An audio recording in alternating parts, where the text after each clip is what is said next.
Are you stropping like everyone tells you to do, but you're still getting kind of a dull edge?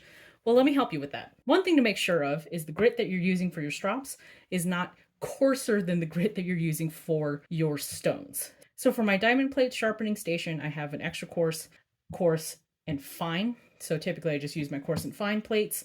My fine plate is about 250 micron, if I remember correctly. So a micron is an abrasive measurement, where a micron is how many particles fit in 1 millionth of a meter. So when we equate microns to their compounds, a green compound is usually going to be at about 0.5 micron. And then any other specialty ones you should double check with the manufacturer, like the flex cut gold is at its own micron. Any ones that you get from specialty makers, typically they're going to be very fine and at about 0.5 microns, if not lower. For diamond plates, you should usually be fine because an extra fine plate is at about 20 micron, which is still going to be significantly coarser than your normal polishing compounds. The places where you can get in trouble is if you're using Japanese water stones. So with these Shapton ones, these are about 8,000 grit and 12,000 grit, and a 0.5 micron is at about a 4,000 grit. If you're polishing on these hyperfine compounds